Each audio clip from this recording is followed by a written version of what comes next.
Bonjour à tous. Pour ceux qui viennent de nous rejoindre, merci beaucoup d'être parmi nous aussi nombreux en cette matinée dédiée au Carve-out.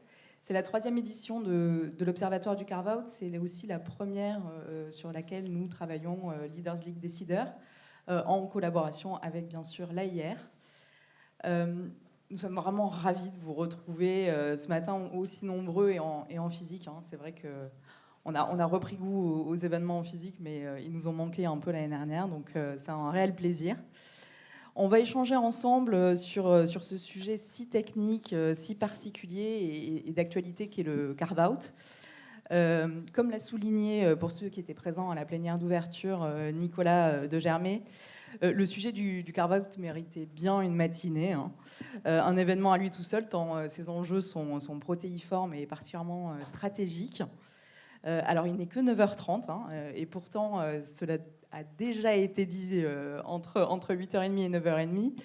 Il est primordial d'anticiper pour que cet actif non-core, ou pas forcément non-core d'ailleurs, devienne pérenne, anticiper pour emmener les équipes dans cette nouvelle stratégie, ce nouveau projet, et surtout anticiper pour éviter et surtout préparer les petits accidents de cours de route qui sont pas forcément automatiques, mais parfois un peu inévitables. Et surtout éviter de se précipiter, on l'a dit aussi ce matin, il faut anticiper et ne pas se précipiter. Alors, pour parler de ce sujet d'anticipation, j'ai le plaisir d'être extrêmement bien entourée de 3 intervenants de qualité. Je vais les laisser se présenter. Je commence. Allez-y. Bonjour à tous, Marc Fontaine. J'ai passé 25 ans dans l'industrie aéronautique chez Airbus en particulier. Et là-dessus, c'est meilleur ? Oui, c'est beaucoup. Sur ces 25 ans, probablement 10 ans dans tout ce qui était business développement, fusion-acquisition. Et plus récemment sur la partie digitale du groupe, dont j'ai vu la partie un petit peu décision, comité exécutif, sur les carve-out et puis récemment la mise en œuvre d'un certain nombre de sujets du point de vue digital en particulier. Merci, bonjour à tous. Bruno Vibert, donc je suis directeur financier de Technip Energies. Alors Technip Energies, c'est le fruit d'un carve-out réalisé en février, qui était donc la scission de Technip FMC, qui a été aussi le fruit de la fusion entre Technip historique, qui est un groupe français, avec FMC Technologies, un groupe américain. Et 3 ans après cette fusion, scission, alors pas une défusion, pas un démerger, mais une scission parce que des découpages un peu différents. Donc voilà, un cas pratique avec une complexité d'informations, puisqu'en gros on coupait le groupe en deux, et on coupait le groupe en deux, y compris sur des activités de Technip, entre le subsea, l'onshore offshore, dont on pourra reparler. Donc transnational et pas mal de complexité dont on pourra traiter aujourd'hui. Bonjour à tous, Philippe Rouveau, je travaille chez Pernod Ricard depuis 20 ans, et à ce titre, j'ai eu la chance de participer aux opérations structurantes du groupe pendant les 10 premières années de ce siècle. On y reviendra, parce que je pense qu'il y a des bons exemples de carve-out entre ce qu'il faut faire et pas faire. Voilà, j'étais secrétaire général du groupe jusqu'à il y a 4 ans, et il y a 4 ans, j'ai accepté de prendre en charge la stratégie et les fusions-acquisitions. Voilà, donc c'est un sujet qu'on traite avec mon équipe assez régulièrement et qu'on a traité assez largement sur les 10 premières années de ce siècle. Voilà. Merci beaucoup à tous les 3 d'être parmi nous ce matin. Si vous avez des questions dans la salle, je pense et j'espère que vous en aurez, n'hésitez surtout pas. On va se garder quelques minutes à la fin pour y répondre.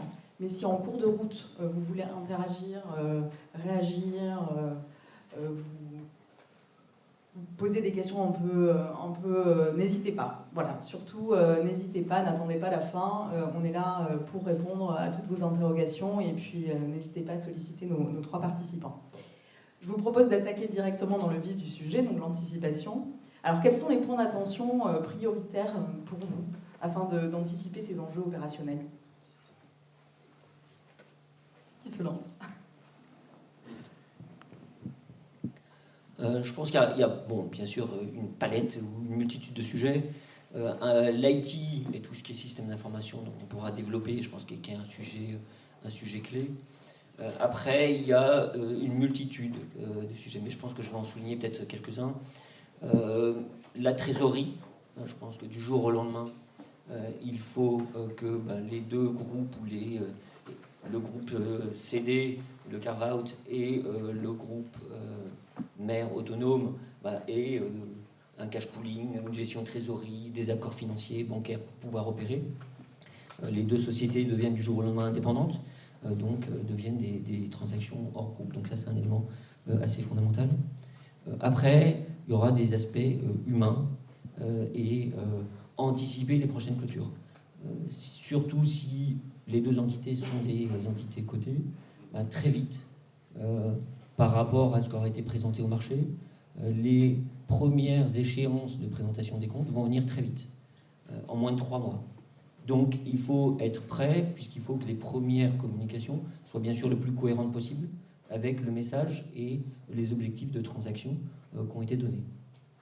Donc ça aussi, il faut que, en amont même du carve-out, ces premiers milestones, que les équipes soient autonomes pour pouvoir répondre présent à ces moments, au-delà de la transaction qui est presque plus simple à gérer, elle est technique, mais il y a tous ces aspects de communication et qui est quelque part de valider l'opération, de rassurer les salariés, de rassurer les intervenants extérieurs, les clients, les fournisseurs, les banquiers, les États et autres, finalement de la trajectoire, de l'autonomie de cette société, qu'elle ait été en bonne santé, qu'elle ait été ou en difficulté.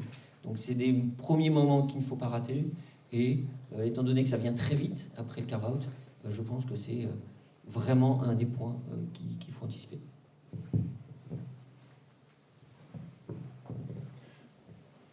On va tous se compléter sur ces sujets-là. Un point, évidemment, de mon côté, qui sera la continuité opérationnelle.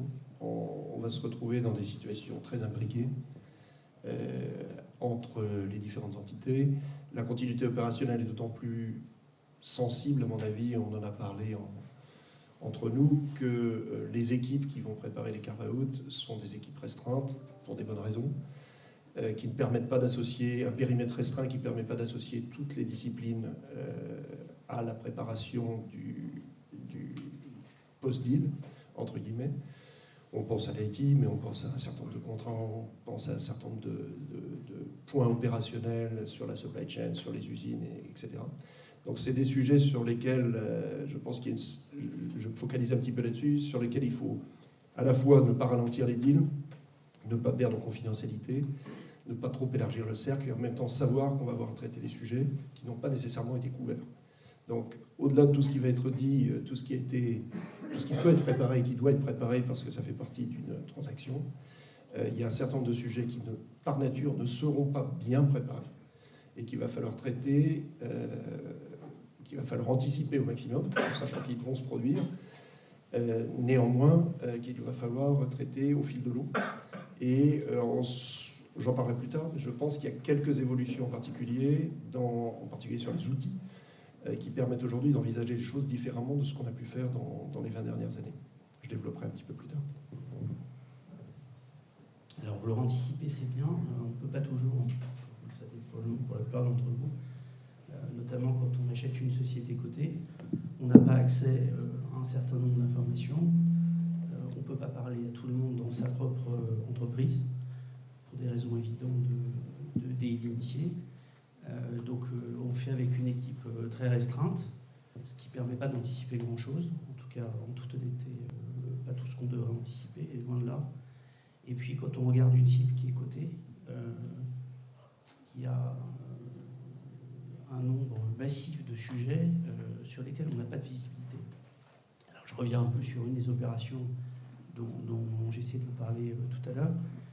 Quand Pernod Ricard a essayé de racheter Allied Domecq, ce qu'on a fait finalement, en 2005-2006, la cible était trop grosse pour nous, financièrement c'était trop lourd, et par ailleurs il y avait, dans une industrie qui est assez concentrée, il y avait des sujets antitrust évidents, donc il fallait qu'on trouve des solutions avant même d'approcher la cible, sans quoi on s'embêterait dans quelque chose de compliqué. Donc pour cette raison, on a trouvé un partenaire qui, petit 1, nous a aidé à financer l'opération, et petit 2, nous a trouvé des solutions antitrust en acceptant d'acheter les actifs qui nous posaient problème, pour anticiper les conversations compliquées avec la Commission européenne et la FTC américaine. Quand on a commencé, d'abord il a fallu se mettre d'accord avec eux, donc sur tous ces sujets, avec des Américains, puisque c'était un partenaire américain qui s'appelait à l'époque Fortune Brands.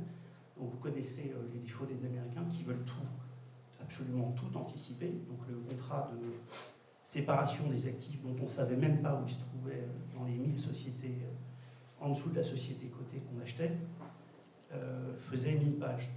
Et je parle juste du contrat, je ne parle pas des annexes. La Bible fait 10 000 pages juste pour ce contrat. Et évidemment, en essayant de tout anticiper, on a perdu 6 mois, mais on n'a absolument rien vu de ce qui nous attendait.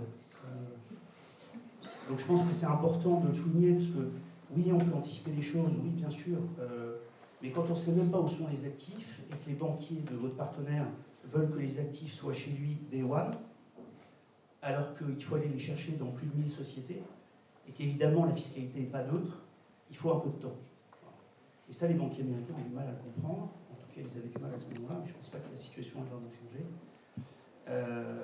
Et donc, on peut essayer d'anticiper, on peut essayer de prévoir toutes les solutions, et si je ne trouve pas l'actif dans cette société, et qui va porter la fiscalité, et comment ça va se passer, etc., etc., etc.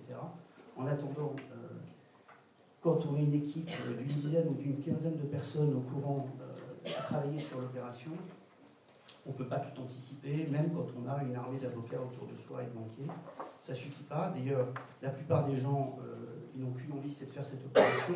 Mais une fois qu'elle est closée, ils vous envoient une facture, et puis après, c'est à vous de vous débrouiller. Et on a mis plus de 8 mois à sortir les actifs qu'on devait rétrocéder à notre partenaire, alors qu'on s'était engagé à le faire en 6 mois. On a fait un closing par continent toutes les 6 semaines, et les équipes ont travaillé littéralement jour et nuit pour y arriver, avec des conseils, parce qu'on en a pris aussi, parce qu'on ne s'en sortait pas. Et c'était impossible d'anticiper 95% des sujets auxquels on s'est retrouvé confronté. On est dans une industrie où on a des marques, des actifs durs, des usines, enfin des distilleries, et des stocks. Quand vous avez une marque de whisky avec 3 ou 4 catégories, allez trouver les stocks qui vont avec la catégorie que vous gardez versus la catégorie que vous rétrocédez. C'est des choses qu'on ne peut absolument pas anticiper, et notamment dans le cas, je reviens sur mon introduction, sur le cas d'une OPA, sur une société cotée, même amicale et pas hostile, on n'a pas accès, comme vous le savez, pour des raisons évidentes, parce qu'il y a un principe d'égalité des actionnaires qui est à peu près valable partout, et on n'a pas accès aux informations auxquelles on devrait avoir accès, et auxquelles on a accès quand on fait un deal avec un actionnaire unique, ou en tout cas sur une société non cotée. Donc c'était l'accent que je voulais donner sur ce premier thème. Voilà. Alors, bon, anticiper, oui, mais finalement, pas tant que ça, hein, puisqu'il y a beaucoup de choses qui ne peuvent pas être anticipées. Justement, au regard de cette expérience que vous avez eue, c'est facile de faire un comeback maintenant avec ce qui aurait été mieux et moins bien. Qu'est-ce que vous préconisez, finalement, au regard de ce que vous avez vécu? Qu'est-ce que vous auriez fait différemment pour que ça se passe mieux? Je ne vais pas monopoliser la parole, mais juste revenir sur des réflexes. On les passera au grill après. Hein. Sur des réflexes d'avocat français, ce que je suis à l'origine, c'est que je pense qu'en Europe continentale, en tout cas en France, on fait très bien. C'est Jean-Michel Darrois qui m'avait dit ça lors d'un déjeuner. On a cette capacité à s'abstraire de situations concrètes et de définir des principes généraux. Et dans un deal, je pense qu'il ne faut pas partir sur un contrat de 1000 pages. Ça ne sert à rien. De toute façon, on ne peut pas anticiper ce qui va se passer, ou très peu.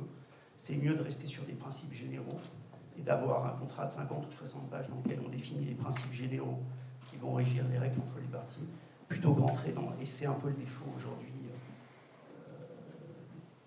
de ce qu'on fait de notre métier, c'est qu'on rentre dans des degrés de complexité et d'anticipation qui ne sont pas les mêmes.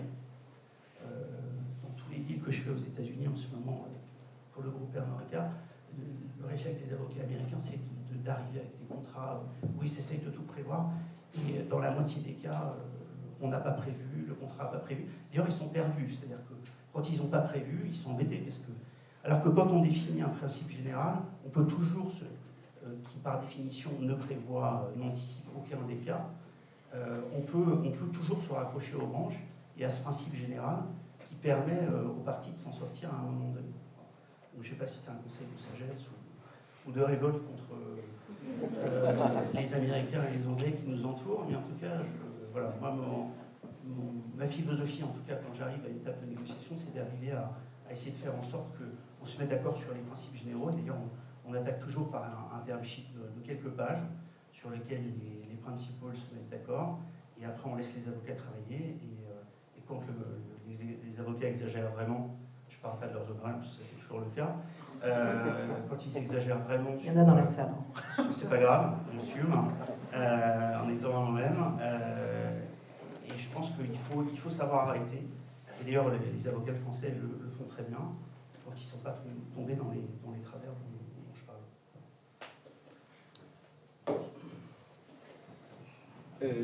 Juste un petit, évidemment, totalement en phase avec ce qui a été dit. Un petit point peut-être sur le dosage des ressources, juste un point pratique. Je pense dans toutes ces opérations, qu'elles soient carve-out ou M&A, on met énormément d'efforts, ça a été mentionné, de ressources sur la transaction. Et je trouve, pour l'avoir vu dans les grands groupes, que le post-merger integration, juste pour parler des M&A, ou sur le carve-out, sur les sujets opérationnels, et toujours le parent pauvre de ce type d'opération. La transaction est terminée, il n'y a plus de conseils, il n'y a plus de banquiers, il n'y a plus d'avocats.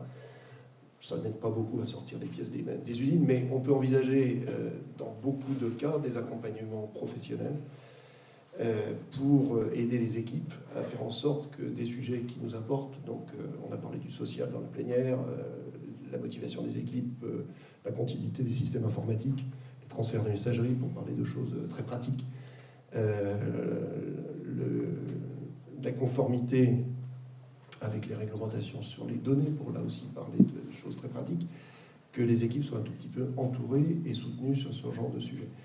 Force est de constater que dans les grandes maisons, la partie M&A est souvent déjà très étendue en termes de ressources. Elle est très réduite sur la partie post-merger, et donc on va se retrouver dans les carve-out avec des gens qui sont vraiment laissés seuls face, des deux côtés d'ailleurs, du côté de l'entité partante et de l'entité vendeuse, qui vont être seuls à gérer le quotidien en plus des opérations de carve-out. Donc ce point-là, je pense ce point de ressources, avec des ressources externes ou internes dédiées en post-carve-out, était extrêmement important. Je suis assez aligné sur les deux points, et ce dosage et cette mixité. Je pense qu'on a tendance, dans la phase amont, pour des raisons de confidentialité, à faire intervenir finalement peu de gens en interne. Et là, on utilise beaucoup d'intervenants externes, ce qui a un coût. Ce qui peut induire des biais de complexité, parce que je déroule des contrats, je veux tout prévoir, alors que finalement ces personnes-là ne connaissent pas vraiment les activités, les opérations, et potentiellement ne seront pas là pour les gérer derrière. Donc je pense qu'il faut faire confiance aux équipes.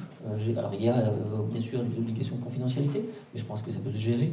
Il faut que les équipes internes interviennent plus tôt, parce que ça permettra de gagner du temps, ça va réduire le coût. Et puis derrière, elles vont finalement s'approprier les sujets et les thématiques d'emblée, et de toute façon, c'est elles qui, à la fin, devront répondre et devront en délivrer. Par contre, il faut aussi anticiper, finalement, post-merger, que les équipes, une fois que la transaction a été faite, elles ne peuvent pas, finalement, être autonomes. Il y a des objectifs de réduction de coûts. Il faut effectivement que dans le carve-out, on a plutôt des risques de dis-synergie que de synergie. Donc forcément, on ne va pas multiplier les équipes. Donc à ce moment-là, il y a une tendance à dire, bon, bah, on coupe tous les frais de transaction dès que c'est fait, parce que déjà, on en a eu pour des dizaines ou des centaines de millions, donc maintenant, ça y est, le robinet se ferme. Or là, les équipes ont à gérer tout ce qui n'a pas pu être anticipé, parce qu'on n'anticipe jamais, que souvent, c'est un peu du coup en contradiction, parce que les accords juridiques ou ce qui avait été fait, essayaient vraiment de tout prévoir, donc bah, si c'est pas prévu, comment on le traite? Et le principe en lui-même n'a pas été peut-être assez bien posé. Et donc ces équipes-là qui doivent gérer le quotidien, doivent gérer la complexité de il faut terminer et finir de délivrer plein de choses et de gérer les aspects post-deal. Donc là, il faut prévoir aussi de continuer à avoir des intervenants externes qui complètent et donc qui ne doivent pas traiter de manière autonome, mais que ce soit vraiment un travail d'équipe entre équipe interne et équipe externe pour cette montée en puissance, pour savoir quel sujet il faut aborder et que ça se fasse finalement, oui, avec les expertises techniques qui viennent parfois de l'externe, ou souvent de l'externe, mais aussi la connaissance interne et de pouvoir avoir le plus de continuité dans les opérations possibles. Donc cette dosage, cette montée en puissance d'équipe, le carve-out permet normalement à des équipes finalement d'être plus exposées. Donc est-ce qu'elles sont prêtes à faire ça? Donc il faut peut-être faire de la formation avant, anticiper finalement l'organigramme futur, où est-ce qu'il sera, comment il sera constitué. Donc est-ce que j'ai un peu des gaps par rapport à des compétences ou des expertises qu'il faudra combler? Et si je le fais trop tard, ça sera trop tard pour je serai juste en correctif. Donc aussi d'être en préventif sur ces aspects-là. Vous avez parlé de continuité des contrats, par exemple, des opérations qui nécessitent forcément une compréhension des sujets. Marc, vous aviez un exemple en la matière. Oui, enfin, contrat et plus généralement opération. Je vais plutôt repartir sur la partie opérationnelle IT. On va se retrouver dans ces cas de carve-out avec des SLA, en particulier sur la partie, là je pense à des carve-out dans l'aéronautique, où on va se retrouver typiquement avec non seulement des messageries, non seulement des systèmes IT industriels, mais également tout le bagage numérique qui va avec, par exemple, le design d'un avion. Donc on va se retrouver avec toute la maquette 3D d'un avion qu'on achète ou des éléments de structure qu'on va acheter. Ces sujets-là, pour les raisons qui ont été évoquées, j'y reviens pas, ont été anticipés en disant, généralement, je vais le faire très simple puisque je l'ai vécu plusieurs fois, ça va coûter 100 millions, c'est inacceptable, donc on va mettre 50. Je dis n'importe quoi. Mais la discussion est de ce niveau-là.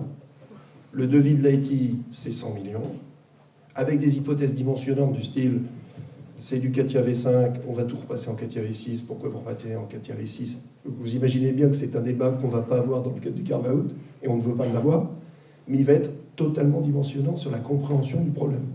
Est-ce qu'on va continuer à tourner la maquette numérique dans le système de l'entreprise à qui on achète l'avion? La réponse est probablement pas durablement. D'accord. Donc, au bout de 3 ans, qu'est-ce qui va se passer? Et là, on tombe sur la réalité. Est-ce qu'on rapatrie le jumeau numérique? Combien ça coûte?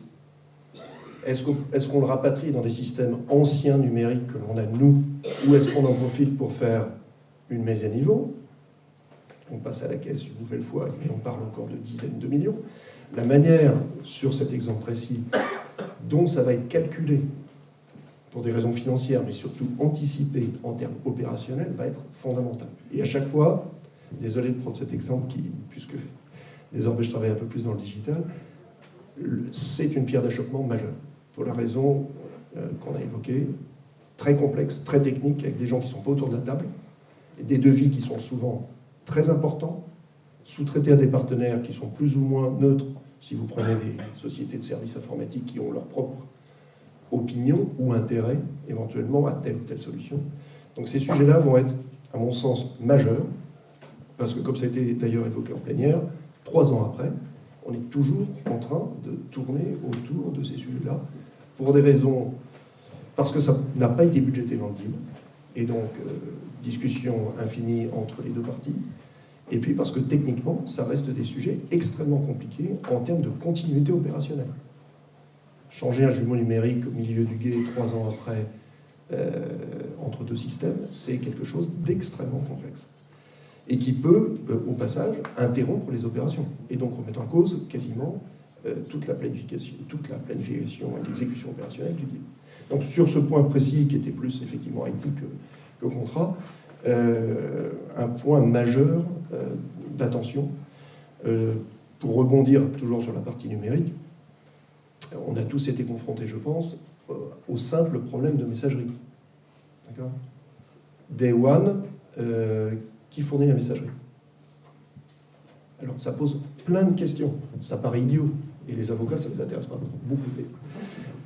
Mais ça pose plein de questions juridiques, puisque Day one, il est hors de question que quelqu'un utilise la messagerie d'origine pour des raisons légales et de responsabilité. Donc, il faut basculer l'ensemble du personnel. L'ensemble du personnel, ça veut dire quoi ? Un choix d'une solution technique. Ça veut dire les sous-traitants, puisqu'on se retrouve avec énormément de sous-traitants dans nos entreprises. Donc, rien que ces petits sujets, sans parler du jumeau numérique, doivent être, à mon sens, anticipés, et j'apporterai un petit éclairage plus tard. Je pense qu'il y a de l'espoir, parce que le monde sur ces sujets-là évolue très vite, et donc on peut bénéficier d'un certain nombre d'avancées en la matière qui permettent d'envisager les choses de manière beaucoup plus moderne. J'en parlerai en conclusion, je pense. Je pense que cet aspect IT, je l'avais mentionné un peu en introduction, est fondamental et tout le temps sous-estimé. Parce que le conseil d'administration qui va prendre la décision, il n'a pas tellement les mains dans le cambouis.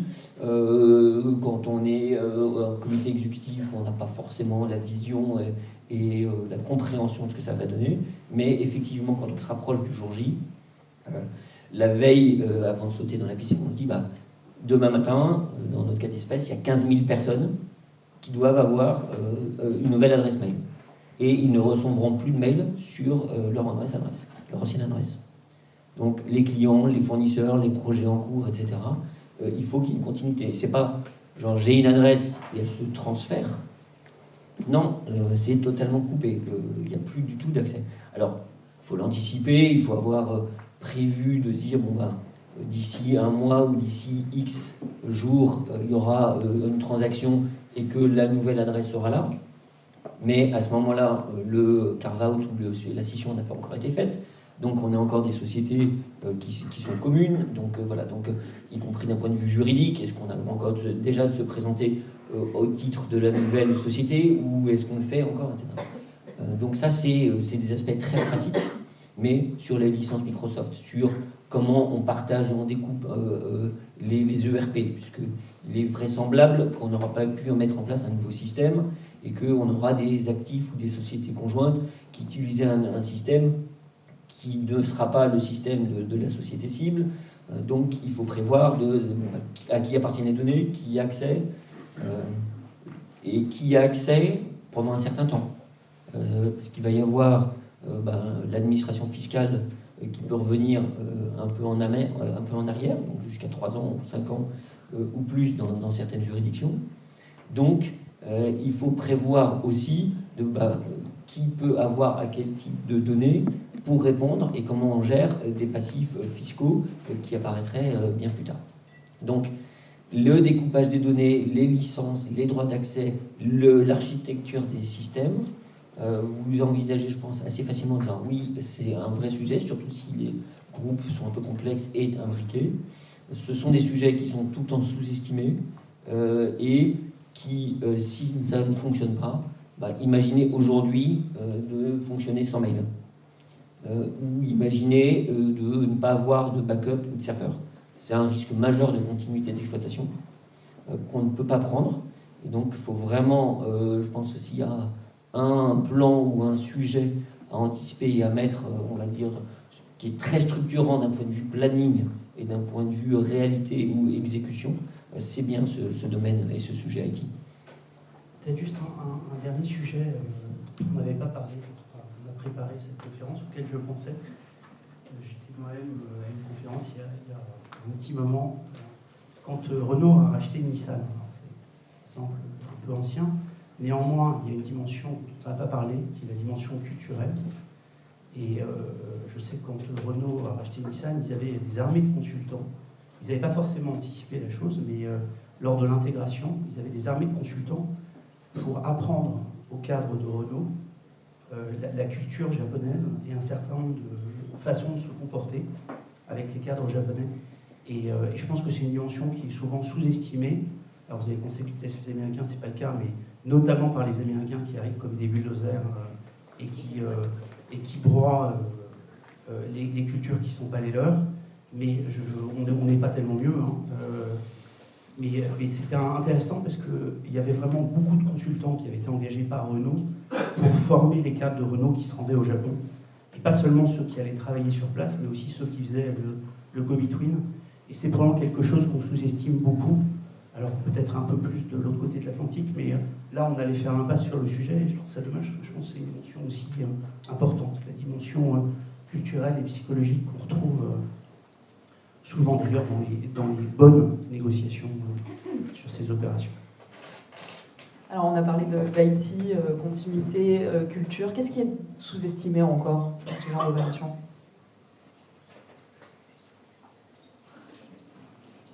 Je continue un peu sur l'aspect culture.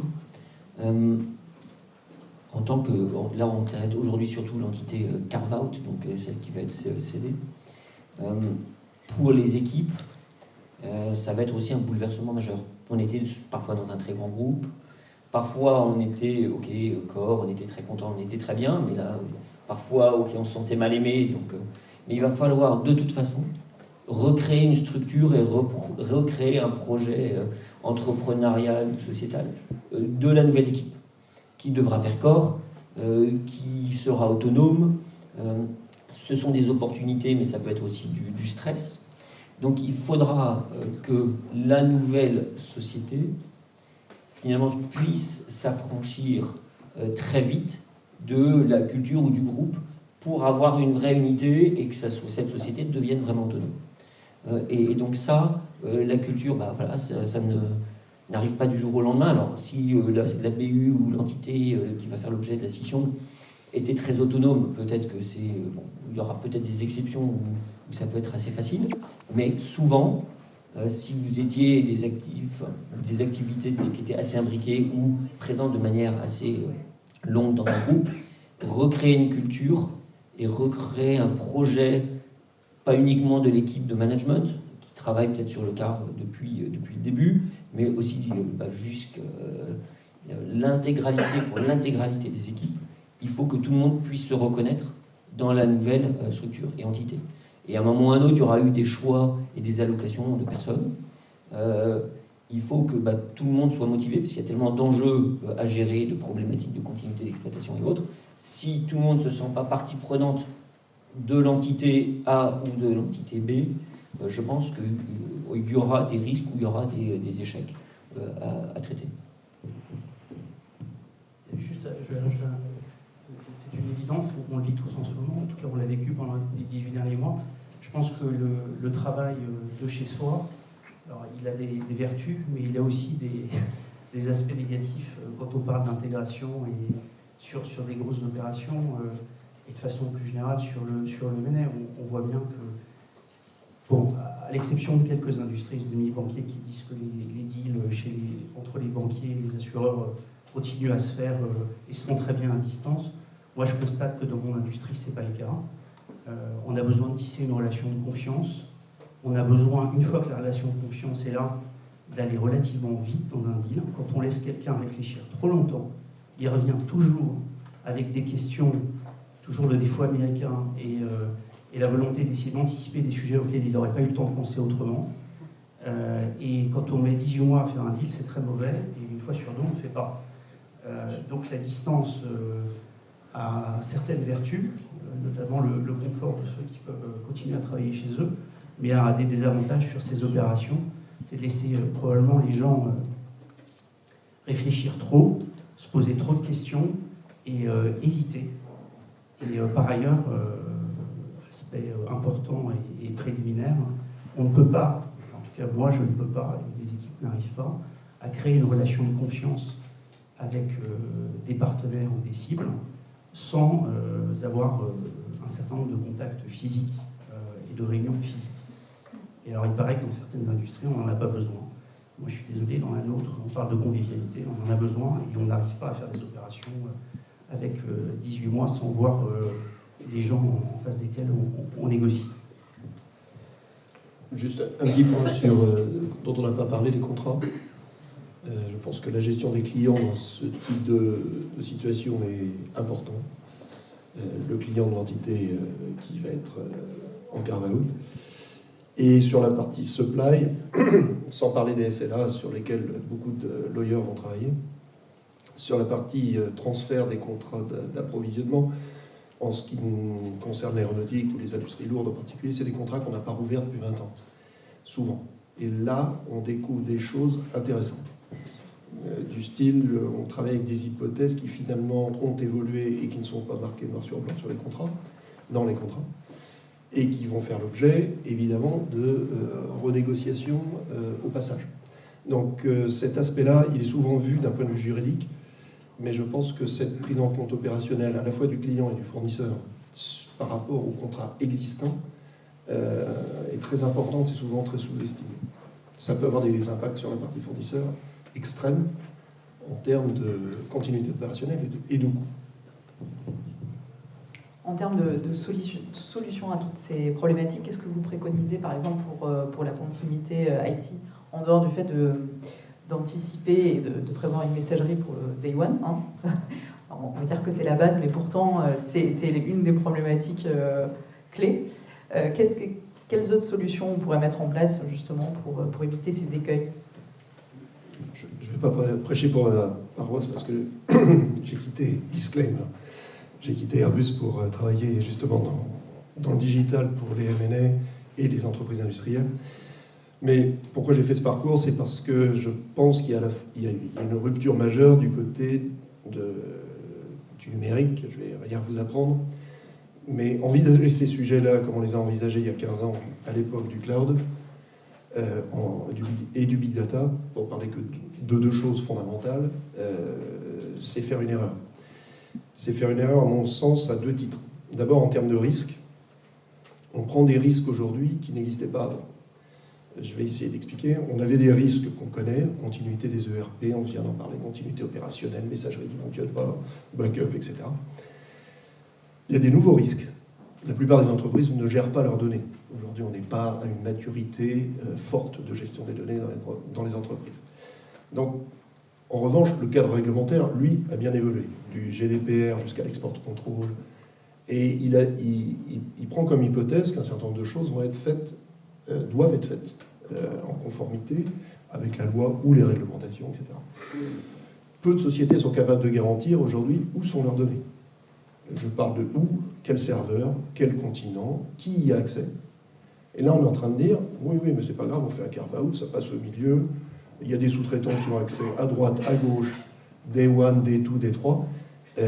La réalité, c'est que dans une entreprise structurée sans carve-out, c'est extrêmement compliqué, déjà. Avec une partie qui s'en va, c'est encore plus compliqué. Vous ouvrez donc plusieurs brèches, à mon sens.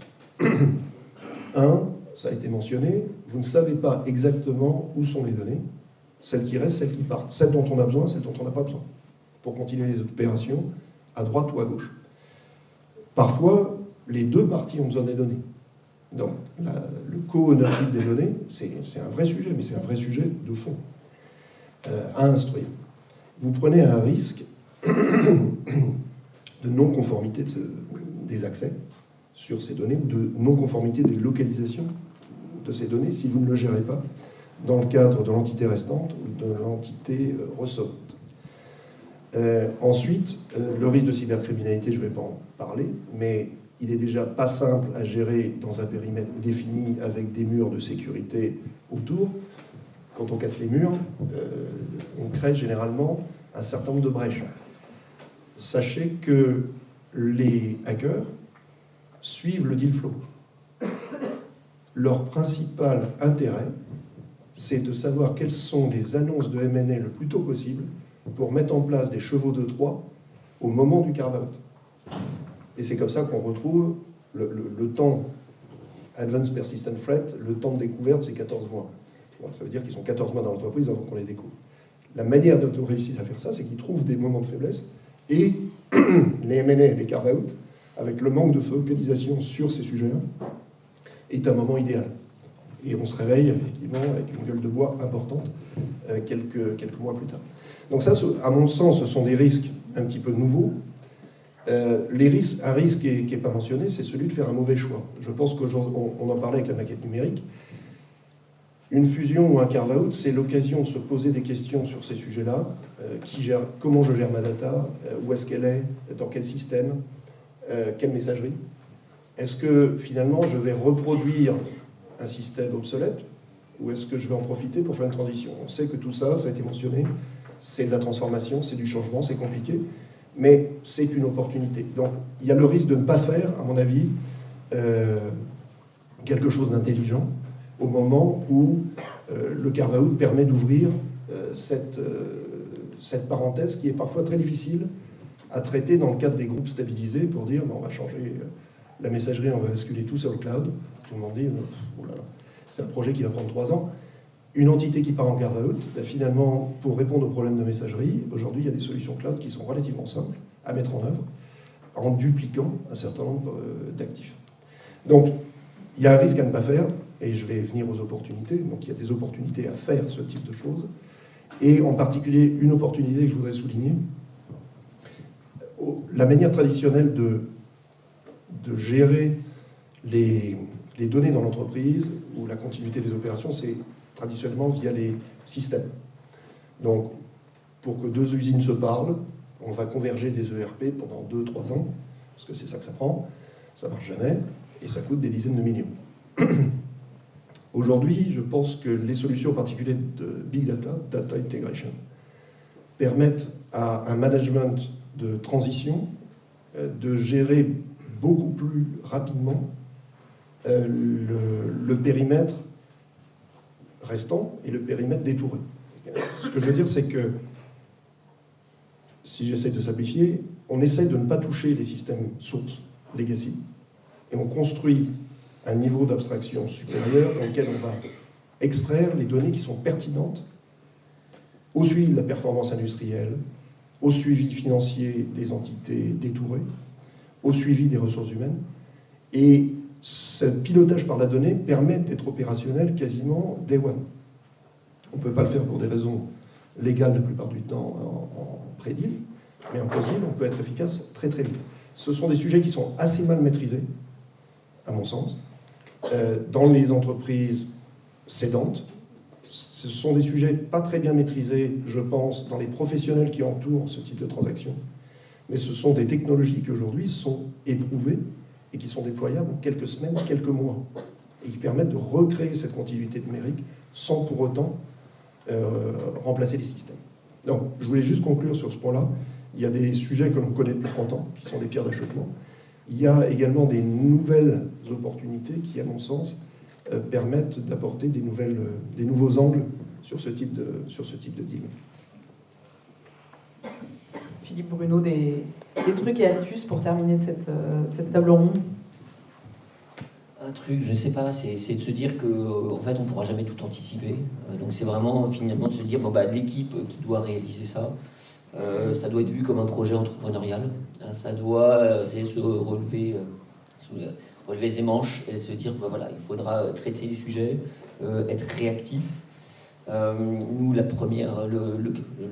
scission a été finalement gelée pendant un certain temps parce qu'elle devait arriver d'un point de vue marché 1 semaine après le début du premier confinement. Donc il y avait une question, est-ce qu'on saute, est-ce qu'on le fait ou est-ce qu'on ne le fait pas? On a déjà fait tout ce travail, donc est-ce qu'il faut le faire, est-ce qu'on prend ce risque? Donc il faut se pouvoir ajuster très vite, avoir finalement une chaîne de décision très rapide, de se dire oui, parfois on va prendre des risques, mais il faut essayer de les maîtriser. Mais il faut continuer à garder un œil sur les opérations. Parce que le carve-out et l'opération et la transaction, c'est super. Mais la vraie vie des opérations et dans le cas d'espèce, les 15 000 salariés, 98% n'étaient pas du tout concernés ou en première ligne sur le carve-out. Donc eux ont besoin aussi d'avoir une continuité d'exploitation et de savoir qu'ils peuvent continuer à réaliser des projets, ils doivent continuer à réaliser des projets, vendre, produire, etc. Peut-être risque d'étonner, moi je pense qu'il faut être humble. L'humilité c'est important. Les équipes dirigeantes, quand on a fait un deal, elles passent au suivant. Il faut intégrer, ça prend du temps, il faut éventuellement rétrocéder des actifs aux gens qui ont fait le deal avec nous, ça prend du temps et on ne peut pas passer à l'opération suivante tout de suite. Donc il faut résister. En quelque sorte, il faut apprendre à écouter les gens avec lesquels on travaille, qui sont intégrés dans nos équipes. On a plein de choses à apprendre. Et je pense qu'il faut savoir se donner du temps de faire les choses. Et à tel point que, là je vous donne un exemple concret et personnel, dans mon équipe on ne faisait que des opérations transactionnelles, on ne travaillait pas sur l'intégration. Et en faisant des deals type joint venture, où on prend une minorité ou une courte majorité, on doit travailler avec nos partenaires pendant les années à venir, avant éventuellement de les racheter. Et ces partenaires, qui sont des entrepreneurs brillants, ont plein de choses à nous apprendre et ont du mal à travailler avec des grands groupes. Il faut des équipes, il faut des gens pour les écouter. Et donc on a décidé chez Pernod Ricard d'avoir une équipe au sein de l'équipe M&A qui maintenant gère les intégrations, non plus les deals, ce qui va nous permettre de gagner, je pense, en expertise et justement ça sera ma conclusion, sur ces problématiques de climat. Voilà. Merci beaucoup à tous les trois. Est-ce que vous avez des questions sur ce qui vient d'être dit? Je vous en prie, allez-y. Bonjour. On est passé assez rapidement sur tout ce qui est CD et supply agreement aussi. Est-ce que vous avez et il y a un aspect de prix évidemment important dans ce genre de contrat. Souvent l'acheteur va vouloir des contrats à long terme, mais il faut générer un aspect de prix. Dans quel niveau de détail vous pensez qu'il est nécessaire d'aller sur le prix de ces contrats, et notamment de tout ce qui est supply agreement? Est-ce qu'on fixe des principes sur l'évolution de prix? Est-ce que vous avez des conseils là-dessus? Alors moi, sur les SLA, je dirais qu'il faut que ce soit le plus court possible et qu'il y en ait le moins possible. Donc voilà, et après, sur la partie coût ou prix, je pense qu'il faut qu'il y ait une certaine transparence. Si on veut éviter des débats sans fin, se dire que à la base, on se connaît puisqu'on était dans le même groupe, donc il faut qu'il soit cost plus, comme ça c'est assez transparent, et se dire que ce cost plus, ils deviennent cost, si c'était plus 5 ou plus 10, ils deviennent cost plus 25 au bout de 6 mois ou au bout d'un an. Comme ça donne un petit incentive pour sortir de ce SLA qui n'est pas la solution long terme. Moi, je voulais juste rajouter, pour répondre à la question, en général, les prix, c'est un peu contre-productif par rapport à ce que je disais, mais les prix, il faut les anticiper parce qu'on a essayé de les anticiper dans nos modèles financiers. Donc si jamais ils doivent changer sans qu'on les anticipe dans notre modèle, ça pose un problème, notamment quand on suit le deal et qu'à 2-3 ans après le deal, on regarde le business plan sur lequel on avait fondé notre prix et qu'on se rend compte qu'on n'y est pas du tout. Notamment parce que sur ces sujets, le prix du supply, on n'est pas du tout là où on avait prévu d'être. Donc il faut le compenser d'une autre façon. En tout cas, quand on suit sérieusement ces business plans et l'intégration des sociétés qu'on a rachetées. J'ai vu une main se lever. 2 mains se lever. Bonjour, Aude Goulon, consultante RH indépendante. Je voulais savoir quelle a été la place faite à la direction des ressources humaines dans les deals auxquels vous avez participé lors de la due diligence et lors de la préparation des carve-out. Et selon vous, cette place a-t-elle été suffisante pour anticiper la future intégration? Merci. Alors, je reprends mon vieil exemple d'Alain Domecq. On n'avait pas plus accès au personnel qu'aux actifs. Donc, quasiment le jour du closing de l'opération, on s'est retrouvé avec des équipes RH de notre côté qui ont interviewé les salariés, etc. Alors après, c'est un gros mot, hein, et puis c'est pas bien de parler de choses comme ça, mais ces deals, ils se font aussi sur des synergies. Et malheureusement,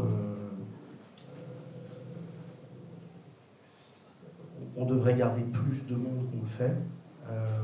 Après, c'est des deals qu'on fait, c'est un deal dont je parle, c'est un deal qui a été fait il y a 15 ans. Enfin, je crois que la logique n'a pas changé. Hein. On parle toujours de synergie. Donc, on intègre et on garde quelques salariés, mais en général, on ne garde pas, je parle de mon industrie, on ne garde pas des équipes entières. Parce qu'on n'a pas besoin de dupliquer des réseaux de distribution, on n'a pas besoin de dupliquer des directions financières, on n'a pas besoin de dupliquer des directions juridiques. Après, on garde quelques éléments, notamment pour des sujets de transition, et certains restent. 15 ans après, on a encore quelques salariés du groupe Allied, mais c'est un peu l'exception qui confirme la règle. Je prends une dernière question. Bonjour, merci pour vos retours d'expérience. Alors, il y a une nouvelle typologie de carve-out qu'on voit de plus en plus. C'est quand un grand groupe développe une verticale, souvent dans l'innovation digitale, et lorsqu'elle veut accélérer cette activité, elle décide de faire un spin-off et de sortir cette boîte de son core business et de faire entrer de nouveaux actionnaires tout en gardant une place à la cap table.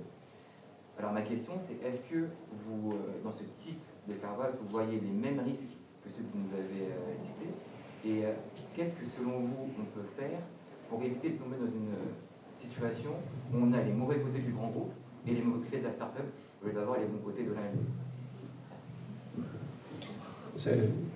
Je prends la question parce que j'ai été exposé très directement à ce type de sujet. Je voulais le mentionner, mais je n'ai pas trouvé l'opportunité, donc merci pour cette très bonne question.